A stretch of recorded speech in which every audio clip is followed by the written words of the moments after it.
और आज हम लोग ह्यूमन राइट्स लॉ का एक लेक्चर डिस्कस कर रहे हैं जिसमें will be discussing the human rights of women. ठीक है, हम लोग देखेंगे कैसे यूनाइटेड नेशंस में, यूडीएचआर में और बाकी कई सारे डिक्लेरेशंस में वुमेन के ह्यूमन राइट्स को प्रमोट किया गया है, अफर्म किया गया है। And we'll also see the status of human rights of women in context of India, right. और इसमें हम लोग कई सारे जो कुछ लैंडमार्क केस लॉज हैं उन्हें भी डिस्कस करेंगे। तो शुरुआत करते हैं।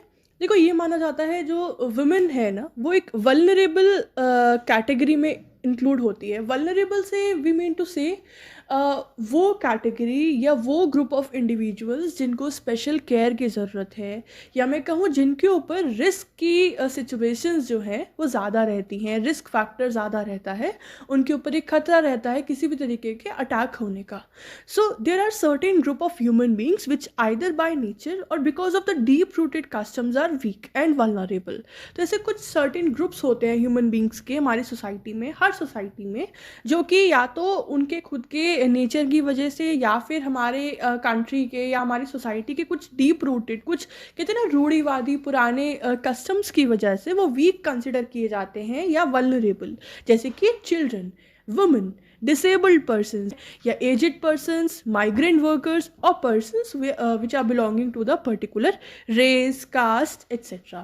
तो ये कुछ categories of individuals होते हैं जिनको हम लोग vulnerable groups consider करते हैं, society consider करती है। Their rights have been violated very frequently by the dominant section of the society। देखो, हर सोसाइटी में जो वल्नरेबल ग्रुप्स होते हैं उनके कई सारे राइट्स वायलेट होते हैं और होते आ भी रहे हैं, करंटली भी हो रहे हैं। और क्योंकि हमारी सोसाइटी में जो डोमिनेंट सेक्शन होता है, डोमिनेंट सेक्शन मतलब कि वो ग्रुप ऑफ इंडिविजुअल जिनके पास पावर है या फिर जो उन वल्नरेबल ग्रुप्स को, उन वीकर सेक्शंस को डोमिनेट करने की पोजीशन में है, वो कोई भी हो सकता है। ठीक है, अगर मैं विमेन की बात करूँ तो विमेन के अगेंस्ट मेन हो सकते हैं जो डोमिनेट करें। ठीक है, एजेड पर्सन के अगेंस्ट यंगर पर्सन हो सकते हैं। ठीक है, मतलब कोई भी पर्सन जो दूसरे पर्सन को डोमिनेट कर सकता है, उसके ऊपर अपना हक जमा सकता है, वो सेक्शन कहलाता है डोमिनेंट सेक्शन ऑफ सोसाइटी। तो हमेशा से होता आ रहा है कि वल्नरेबल ग्रुप्स के जो राइट्स होते हैं वो बहुत फ्रिक्वेंटली वायलेट किए जाते हैं by such dominant section in every society. A number of conventions have been concluded under United Nations to protect their rights. और बहुत सारी कन्वेंशंस मतलब बहुत सारे एग्रीमेंट्स, बहुत सारी ट्रीटीज़, बहुत सारे डिक्लेरेशंस जो हैं वो कंक्लूड हुए हैं यूनाइटेड नेशंस के द्वारा, जिसमें इन वल्नरेबल ग्रुप के राइट्स को प्रोटेक्ट करने की बात की जाती है और उन्हें प्रमोट किया जाता है। ठीक है, और आज ऐसे ही एक वल्नरेबल ग्रुप के बारे में हम बात करेंगे जो कि है women.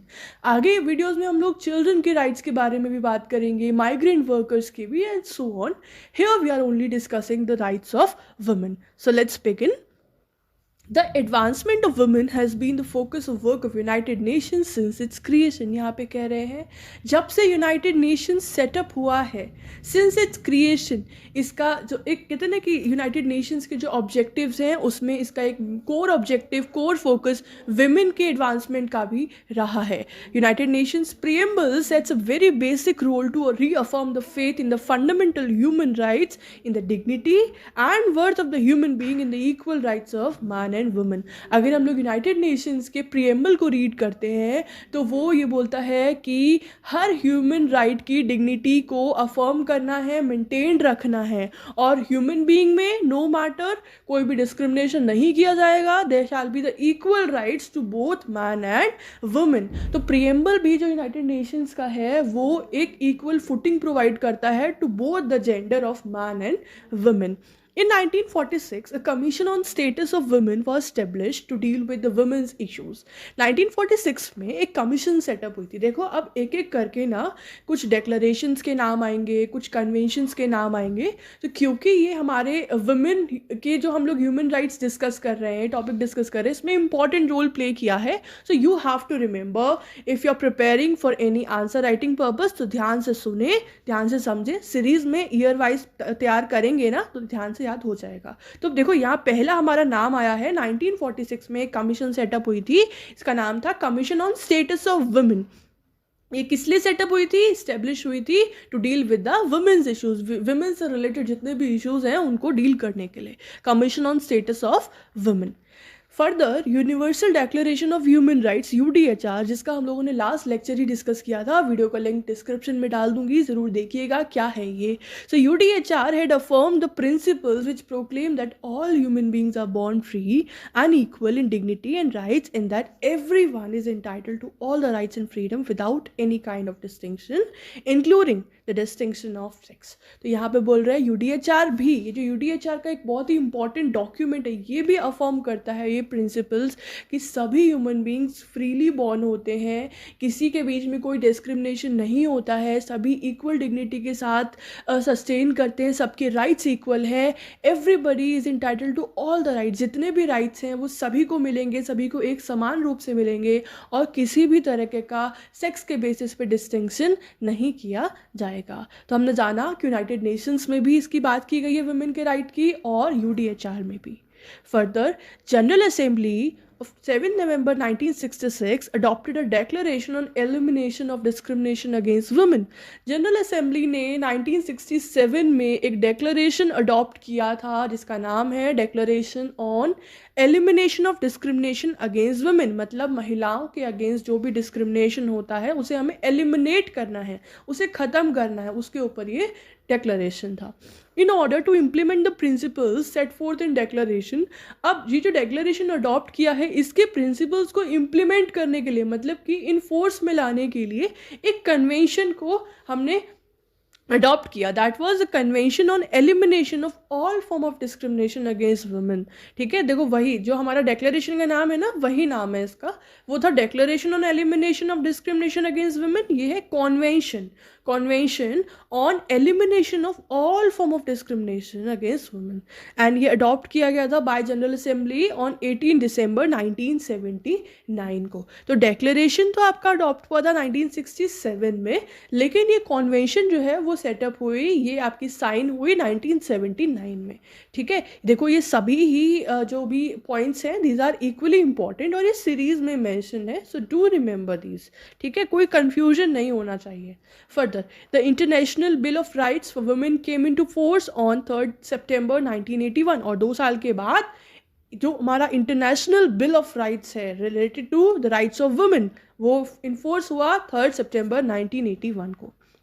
Part 3 of the convention कौन सा, वही जो अभी ऊपर जनरल असेंबली ने अडॉप्ट किया था, that was convention on elimination of all form of discrimination against women.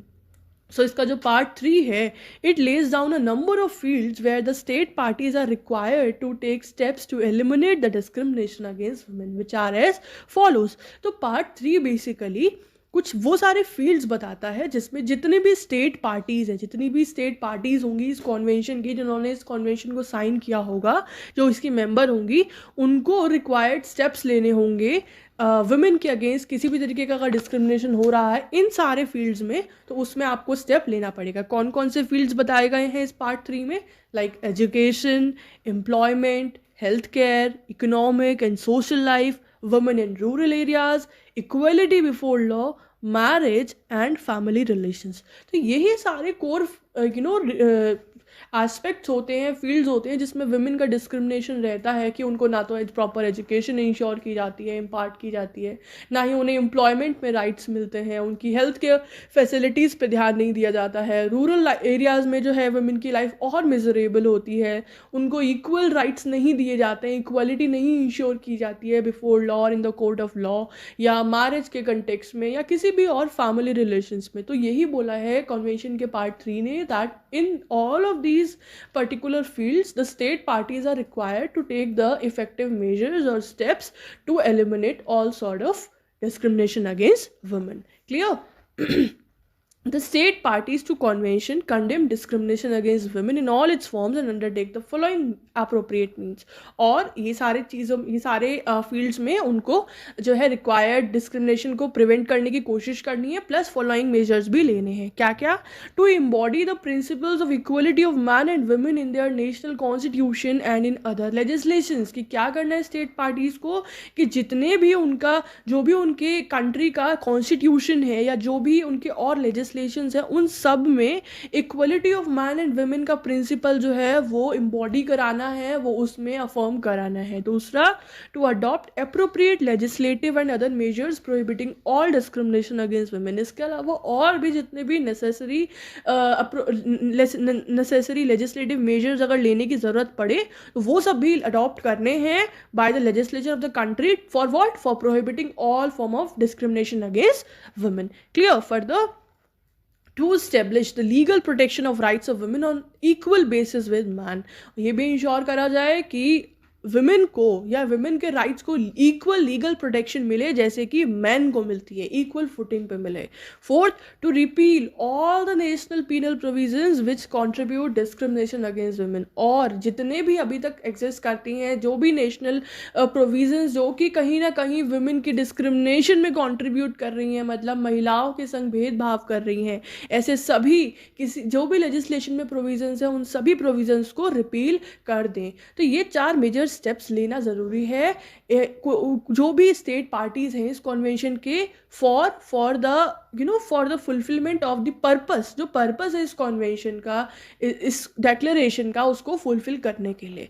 ठीक है, so I hope these were very simple. पहला था कि जो भी नेशनल कॉन्स्टिट्यूशन या लेजिस्लेशन है उसमें इक्वलिटी के प्रिंसिपल को अडॉप्ट करो। दूसरा, और अगर कोई लेजिस्लेटिव मेजर लेने की ज़रूरत पड़े तो वो भी ले लो इस पर्टिकुलर कंटेक्स्ट में। तीसरा, विमेन को इक्वल लीगल प्रोटेक्शन मिले उनके राइट्स को जैसे कि मैन को मिलती है। और चौथा, अगर कोई भी ऐसा प्रोविज़न है लॉज में जो कि डिस्क्रिमिनेटरी है अगेंस्ट वुमेन तो ऐसे प्रोविजंस को रिपील कर दिया जाए। ठीक है ना? अब हम लोग पढ़ते हैं कि ये जो भी बातें लिखी हैं या जो भी प्रिंसिपल्स हैं for the protection of women उनका इम्प्लीमेंटेशन प्रोसीजर क्या दिया हुआ है कन्वेंशन के अंदर। So convention under article 17 made provisions for establishment of a committee on elimination of discrimination against women for the purpose of considering the progress made in the implementation of provisions of the convention। तो यहाँ पे 17 article जो है इस convention का वो provide करता है कि इसके प्रोविजंस को इम्प्लीमेंट कराने के लिए या और जो प्रोग्रेस हो रही है उसको रिपोर्ट करने के लिए, उसको एनालिसिस करने के लिए, उसमें इम्प्रूवमेंट करने के लिए जो है एक कमिटी सेटअप की जाए। कमिटी का नाम होगा committee on elimination of discrimination against women. देखो कोर जो वर्डिंग्स है ना वो सेम है, चाहे वो डिक्लेरेशन की वर्डिंग थी, चाहे कॉन्वेंशन की, चाहे कमिटी की। इसको हम लोग शॉर्ट में बोलते हैं CEDAW, committee on elimination of discrimination against women. तो यही बोलता है अंडर आर्टिकल 17 कि कॉन्वेंशन जो है वो प्रोवाइड करती है कि एक कमिटी को सेटअप किया जा सकता है for the purpose of progress of the provisions of this particular convention. ठीक है, तो ये हो गया अभी तक हमने जाना कि क्योंकि आपका ये जो कन्वेंशन था ये एक बहुत ही लीडिंग कन्वेंशन था और स्टेप था towards the protection and promotion of the rights of women, तो इसीलिए हमने इसको डिटेल में डिस्कस किया। अब आगे बढ़ते हैं। इसके अलावा भी, इस कन्वेंशन के अलावा भी कुछ लीडिंग कॉन्फ्रेंसेस हेल्ड हुई थी। So in addition to convention the 4 important conferences held which greatly enhance the international awareness of the concerns of women.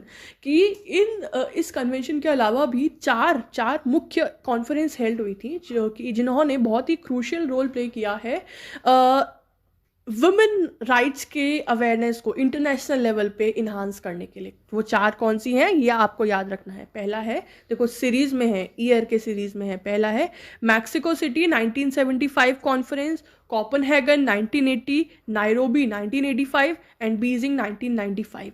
सारे 505 की टेबल वाले उसमें हैं, ये नंबर्स में है, 50 एंड हो रहा है। मैक्सिको सिटी 1975, फिर 5 साल के बाद कोपेनहेगन 1980, फिर 5 साल के बाद नायरोबी 1985, फिर 10 साल के बाद बीजिंग 1995। तो ये चारों भी बहुत ही इंपॉर्टेंट कॉन्फ्रेंसेज हैं related to the protection of women. ठीक है ना? तो ये हो गए सारी इंटरनेशनल लेवल पे कि यूएन के प्रोवाइड कर रहे हैं, यूडीएचआर के प्रोवाइड कर रहे हैं, कौन से कन्वेंशन इंपॉर्टेंट था, कौन सी कॉन्फ्रेंसेज हुई। अब हम बात करते हैं हमारे इंडिया के कंटेक्स्ट में कि इंडिया में वुमेन के राइट्स का क्या स्टेटस है। So India has given equal status to women under its constitution under article 14 which shows that women in India enjoy the right to equality and any discrimination against them shall be the violation of equality of rights and respect for human dignity। तो यहाँ पहला point ये कह रहा है कि हमारे India में वुमेन को इक्वल स्टेटस कौन इंश्योर करता है, कॉन्स्टिट्यूशन इंश्योर करता है, और पहला इसका प्रोविजन है आर्टिकल 14। आर्टिकल 14 प्रोवाइड करता है इक्वलिटी बिफोर लॉ, जो कहता है कि वुमेन को इंडिया में इक्वल राइट्स इंजॉय करने होते हैं और इंजॉय करती हैं वुमेन, और कोई भी तरीके का डिस्क्रिमिनेशन उनके अगेंस्ट नहीं होता है, और अगर कोई डिस्क्रिमिनेशन होगा तो वो वायलेशन कंसिडर किया जाएगा of the equality of rights और against the respect for the human dignity, है ना। आर्टिकल 14 ये कहता है equality before law and equal protection of law. तो यहाँ पे दोनों ही मैन और वुमेन को इक्वल राइट्स इंश्योर किए जाते हैं, इक्वल प्रोटेक्शन इंश्योर की जाती है। Constitution under Article 15 provides that every female citizen has a right to access to shops, public restaurants, hotels, and places of public entertainment, and no restriction can be imposed on female citizen with regard to the use of wells, tanks, bathing ghats, roads, etc. Article 15 provide करता है कि हर female citizen को right है कि वो सभी shops को access कर सकती है, पब्लिक रेस्टोरेंट्स में जा सकती है, होटल्स में जा सकती है, एंटरटेनमेंट प्लेस पे जा सकती है, वो पब्लिक टैंक्स को यूज़ कर सकती है, वेल्स को यूज़ कर सकती है, रोड्स को यूज़ कर सकती है। यानी कि किसी भी तरीके का डिस्क्रिमिनेशन वुमेन के साथ नहीं किया जाएगा किसी भी ढंग से, राइट। ये आर्टिकल 15 बताता है। फर्दर आर्टिकल 16 एम्प्लॉयमेंट की बात करता है। तो article 16 provides that there shall be equality of opportunity for all citizens including women in matters related to employment और appointment to any office under the state. Article 16 कहता है कि महिलाओं को इक्वल अपॉर्चुनिटी दी जाएगी एम्प्लॉयमेंट के मैटर्स में, appointment के मैटर्स में in the offices under the state, है ना। उनको उनके संग कोई भेदभाव नहीं किया जाएगा कि उनको ये जॉब दी जाएगी या नहीं दी जाएगी, उनका अपॉइंटमेंट किया जाएगा या नहीं किया जाएगा। आर्टिकल 16 इन सारे ही डिस्क्रिमिनेशंस को वॉइड करता है।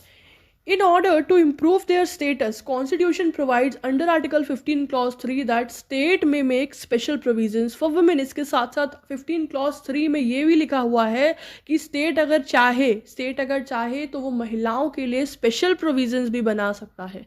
किस लिए? उनके स्टेटस को इम्प्रोवाइज करने के लिए। Also, Constitution has cast duty on every citizen to renounce the practices which are derogatory to the dignity of women under Article 51AE in the Directive Principle of State Policy। DPSP में ये state को duty है, state की duty है, या ये वो principal है जो स्टेट्स को ध्यान में रखते हैं कोई भी पॉलिसी या कोई भी लॉज को बनाते हुए कि ऐसी कोई भी एक्टिविटी, ऐसी कोई भी प्रैक्टिस जो कि वुमेन के डिग्निटी को डेरोगेट कर रही है, डेरोगेट मतलब उसको नीचा कर रही है या उसका उल्लंघन कर रही है, वॉयलेशन कर रही है उसकी डिग्निटी के साथ, उसके राइट्स के साथ, तो ऐसी किसी भी प्रैक्टिस को रिनाउंस करे, जिसकी प्रैक्टिस जो है वो फर्दर अप ना की जाए। ठीक है, रिनाउंस मतलब कि उसको त्याग दे, राइट। तो ये हमारा आर्टिकल 51AE बताता है in the part of directive principles. ठीक है, तो ये कुछ एसेंशियल मेजर प्रोविजंस थे कॉन्स्टिट्यूशन के which were dealing towards the protection of the rights of women. ठीक है, अब हम लोग कुछ लीडिंग केस लॉज देख लेते हैं जिसमें कोर्ट्स ने वुमेन के राइट्स को अपहेल्ड किया है। पहला केस है हमारे पास CB Muthamma versus union of India 1979। So in this case, the validity of Indian Foreign Service Rules 1961 was challenged। तो इस केस में IFS Rules 1961 challenge किया गया था। Here Supreme Court held that the provisions in the service rules, मतलब ये जो rules हैं in this, it requires female employees to obtain permission of government in writing before her marriage is solemnized, and denying the right to be appointed on ground that the candidate is a married woman are discriminatory against women। इस case में supreme court ने held किया कि जो provision है इस service rules में कि जो भी फीमेल एम्प्लॉयज़ हैं उन्हें अपनी मैरिज सोलेमनाइज करने से पहले, मतलब मैरिज करने से पहले गवर्नमेंट से परमिशन लेना पड़ेगा इन राइटिंग, या फिर किसी भी कैंडिडेट को डिनाई कर देना इस ग्राउंड पे अपॉइंटमेंट में कि तुम मैरिड वुमेन हो और मैरिड वुमेन को अपॉइंट नहीं किया जाएगा इंडियन फॉरेन सर्विस में। तो ये जो प्रोविजंस थे इस पर्टिकुलर रूल्स के, rules of Indian foreign service rules 1961, supreme court ने इन प्रोविजंस को डिस्क्रिमिनेटरी डिक्लेयर किया और कहा कि ये महिलाओं के राइट्स के अगेंस्ट है और डिस्क्रिमिनेटरी है इन नेचर। ठीक है, तो ये एक लैंडमार्क केस था। इसके अलावा एक और केस था Air India versus Nargis Mirza का 1981। In this case Supreme Court struck down the provisions of rules which stipulated that condition that services shall be terminated on her first pregnancy as unconstitutional। तो ये air India से related rules थे जिसमें ये था कि जब कोई भी फीमेल प्रेग्नेंट होगी उसके फर्स्ट प्रेगनेंसी पे ही उसकी सर्विसेज टर्मिनेट हो जाएंगी, मतलब वो अपनी सर्विसेज को कंटिन्यू नहीं कर पाएगी। तो सुप्रीम कोर्ट ने ऐसे प्रोविजंस को भी अनकॉन्स्टिट्यूशनल डिस्क्रिमिनेटरी डिक्लेयर किया जो कि बात करते हैं कि कोई भी महिला अपनी फर्स्ट प्रेगनेंसी के बाद सर्विसेज कंटिन्यू नहीं करेगी या टर्मिनेट कर देगी। तो ऐसे प्रोविजंस से तो जितनी भी फीमेल्स हैं वो काम के लिए बाहर आने से ही डरेंगी, बिकॉज इस तरीके के प्रोविजंस डिस्क्रिमिनेटरी प्रूव होते हैं टुवर्ड्स देयर राइट्स। तो इसमें भी कोर्ट ने ऐसे प्रोविजन को अनकॉन्स्टिट्यूशनल डिक्लेयर किया था। थर्ड केस है Anuj Garg and others versus hotel association of India 1997। So in this case, the constitutional validity of Section 30 of Punjab Excise Act 1914, which prohibited the employment of any women in any part of such premises in which liquor or intoxicating drug is consumed by the public। इस case में क्या था, basically एक act है, act का नाम है आपका पंजाब एक्साइज एक्ट 1914। उसमें सेक्शन 30 जो है, उसमें सेक्शन 30 जो है प्रोवाइड करता है कि फीमेल्स जो है ऐसी जगह पे काम नहीं करेंगी जहाँ पे जो है लिकर या फिर ड्रग्स जो है वो कंज्यूम किए जाते हैं, जैसे कि बार वगैरह हो गया। तो इस चीज़ को चैलेंज किया गया था। तो Delhi High Court held that the provisions of this act are ultra vires of 19(1)(g), 14 and 15। तो यहाँ पे दिल्ली हाई कोर्ट ने बोला कि ये जो प्रोविजंस हैं इस एक्ट के, इस पर्टिकुलर एक्ट के, ये अल्ट्रा वायर्स हैं, मतलब कि outside the ambit hai of the article 19(1)(g), 14 and 15 of the constitution। Here Supreme Court observed that instead of prohibiting women's employment in bars, the state should focus on factors by which unequal consequences of sex differences can be eliminated। जब case Supreme court में गया तो supreme court ने observe किया कि महिलाओं को बार में काम करने से रोकने से अच्छा है कि स्टेट्स जो है ऐसे फैक्टर्स पे काम करे, ऐसे प्रोविजंस पे, ऐसे मेजर्स पे काम करे ताकि जो ये कि एक ही सेक्सुअल डिफरेंसेस जो क्रिएट हुए हैं ना ये एलिमिनेट हो सके और कोई डर ही ना पैदा हो महिलाओं के लिए ऐसी जगहों में काम करने की। तो इंस्टेड कि हम महिलाओं को रोकें ऐसी जगहों पे काम करने से, हमें ऐसी सिचुएशंस पैदा ही नहीं होनी चाहिए कि कोई डर क्रिएट हो या फिर जो है महिलाओं के लिए अनसेफ हो ऐसी प्रेमाइसेस में काम करना जहाँ पे लिकर कंज्यूम की जाती है या फिर जहाँ पे ड्रग्स कंज्यूम किए जाते हैं। ठीक है, तो यहाँ पे भी सुप्रीम कोर्ट ने महिलाओं को सशक्त बनाने के लिए और उनके अगेंस्ट डिस्क्रिमिनेशन को जो है वो एलिमिनेट करने के लिए डिसीजन दिया था। सो ये था हमारा इंपॉर्टेंट केस। एक केस और है यहाँ पे, लास्ट केस है इस लेक्चर का, that is Vishakha and others versus state of Rajasthan 1997। हम सब जानते हैं बहुत ही फेमस केस है, protection of women against the sexual abuse at work place. The Supreme Court presented law to safeguard the interest of working women and protect them from sex exploitation at work place. तो इस case के अंदर supreme court ने ऐसे laws को present किया जो कि सेफगार्ड करें महिलाओं को, जो कि वर्किंग, जो कि बाहर काम करती हैं महिलाएं वर्क प्लेस में, उनको प्रोटेक्ट किया जाए और कोई भी तरीके के सेक्स एक्सप्लॉयटेशन से उन्हें बचाया जाए। Supreme court in this case laid down certain guidelines and norms for effective enforcement of basic human rights of gender equality and guaranteed against the sexual harassment eight work place for due observance at all workplaces or other institutions। कुछ certain guidelines setup की, ठीक है, provide की, जो कि जिसका effective enforcement is very important ताकि किसी भी तरीके का सेक्सुअल हरासमेंट जो है वो वर्क प्लेस पे महिलाओं के साथ ना हो। ठीक है, तो ये एक इम्पॉर्टेंट केस है against towards the protection and promotion of the human rights of women. तो ये 4 लीडिंग केस थे, याद रखिएगा, बहुत अच्छे केसेस हैं, आप लोग पढ़िएगा इसको डिटेल में। अब आपको याद होगा तो हमने सीडॉ डिस्कस किया था अभी कुछ देर पहले, it was a committee for elimination of discrimination against women. तो अभी इंडिया का सीडॉ के संग क्या रिलेशन है, let's see that. So India has ratified the convention on elimination of all forms of discrimination against women. तो इंडिया भी इस कॉन्वेंशन का पार्ट है, साइन किया है। The ratification of convention now oblige India to honour the obligations which are impose by convention. तो अब क्योंकि इंडिया भी इस कन्वेंशन का पार्ट है तो इंडिया के ऊपर ये ऑब्लिगेशंस आ जाती हैं कि वो भी कन्वेंशन के जो भी प्रोविजंस हैं, जो भी ऑब्लिगेशंस हैं उनको ऑनर करे, प्लस उनको इफेक्टिवली इम्प्लीमेंट कराने में भी अपना रोल प्ले करे। एक केस है इससे related, Madhu Kishwar versus state of Bihar. So in this case Supreme Court held that CEDAW is an integral scheme of fundamental rights and directive principles. CEDAW एक बहुत ही इंपॉर्टेंट कह सकते हैं बेस है, एक बहुत ही इंपॉर्टेंट स्कीम है हमारे कॉन्स्टिट्यूशन के फंडामेंटल राइट्स में भी और हमारे कॉन्स्टिट्यूशन के directive principle of state policies में भी। ठीक है, तो इस तरीके से CEDAW, this convention has played a vital role in the development of the rights of women in India. Now the last heading of this lecture is Protection of Women from Domestic Violence Act 2005.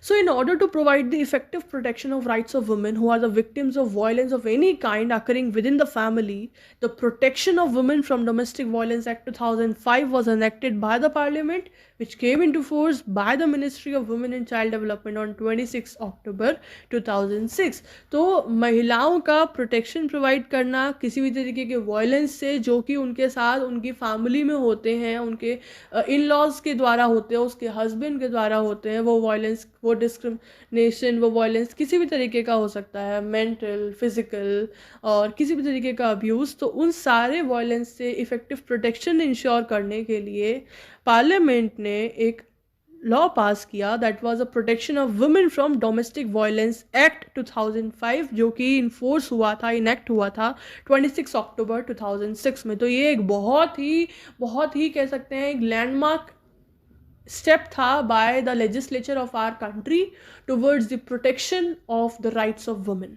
तो guys ये था हमारा आज का पूरा concept. मुझे लगता है आप लोगों को समझ में आ गया होगा। जितनी बातें की सभी रेलेवेंट बातें थी, एक एक पॉइंट रेलेवेंट था जो कि हमारे खुद के अंडरस्टैंडिंग के लिए भी इम्पॉर्टेंट था, और अगर हम लोग आंसर राइटिंग कर रहे हैं तो उसके लिए तो बिल्कुल ही एक एक शब्द इक्वली इम्पॉर्टेंट था। आप लोग एक बार लेक्चर सुनिए, नहीं समझ में आए फिर सुनिए, और फिर ना मुझे लगता है आप लोग ना लेक्चर में से मत देखिए, नोट्स देख देख के मत बनाइए, रादर 2 बार पढ़ने के बाद जब आपको पूरा समझ में आ जाए ना, फिर खुद से लिखिए, बिना बंद कर दीजिए फ़ोन। तो क्या होगा ना, इससे आप अपनी लैंग्वेज में और अच्छे ढंग से आप चीज़ों को लिखेंगे और आप दिमाग में बैठा भी लेंगे।